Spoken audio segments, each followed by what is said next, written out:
Good evening everyone. मैं doctor Aparajita. GIC mains biology written exam के लिए मैंने वीडियो बनाया था प्लांट क्लासिफिकेशन के ऊपर, उसके बाद एल्गल क्लासिफिकेशन पे बनाया। आज ये तीसरा टॉपिक है इकोनॉमिक इंपॉर्टेंस ऑफ एल्गा। ये बहुत ही इंपॉर्टेंट है जीआईसी मेंस एग्जाम के लिए। अगर आप किसी भी चीज़ का इकोनॉमिक इंपॉर्टेंस लिखते हैं तो आपको दोनों ही साइड को लिखना होता है, चाहे वो बेनिफिशियल इफेक्ट हो या हार्मफुल इफेक्ट हो।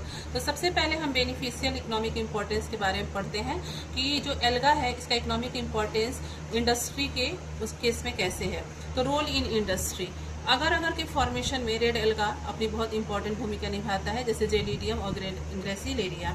इसको हम as a solidifying agent use करते हैं और इसका यूज हम माइक्रोबायोलॉजिकल कल्चर यानी बैक्टीरिया कल्चर मीडिया बनाने के लिए करते हैं। दूसरा जो है एल्गिन, ये एक हाइड्रोफिलिक पॉलीसैकेराइड एक्सट्रैक्ट है जो कि ब्राउन एल्गा के सेल वॉल से निकाला जाता है। वो ब्राउन एल्गा है लैमिनेरिया, मैक्रोसिस्ट एंड फ्यूकस, जिसका यूज हम आइसक्रीम और dental polymers and textile industry में एज ए थिकनर्स करते हैं।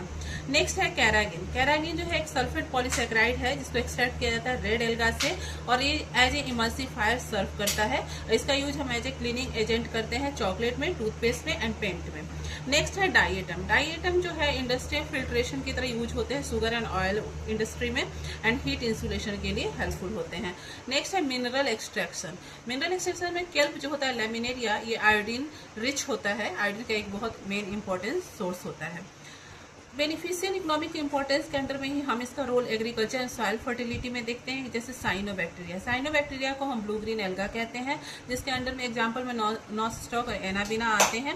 इनका काम जो है नाइट्रोजन फिक्सेशन करना from atmospheric nitrogen to paddy field.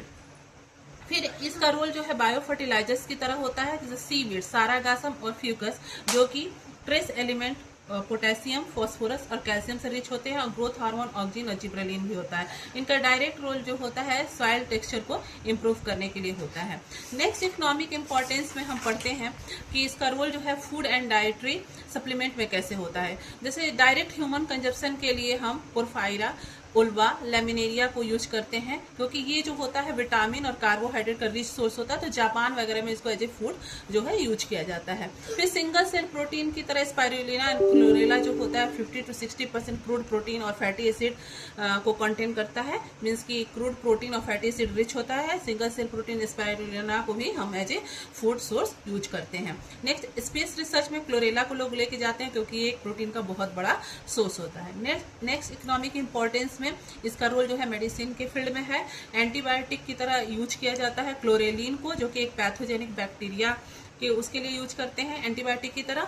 और दूसरा जो है कोरेलिना, जो कि एक रेड एल्गा है, पैरासिटिक वॉर्म का इन्फेक्शन होता है तो उसको एज ए एंटीबायोटिक हम वहाँ पे यूज करते हैं। नेक्स्ट जो होता है इन्वायरमेंटल इफेक्ट के लिए, तो सीवेज ट्रीटमेंट में भी बहुत सारे एल्गा अपना रोल जो है प्ले करते हैं।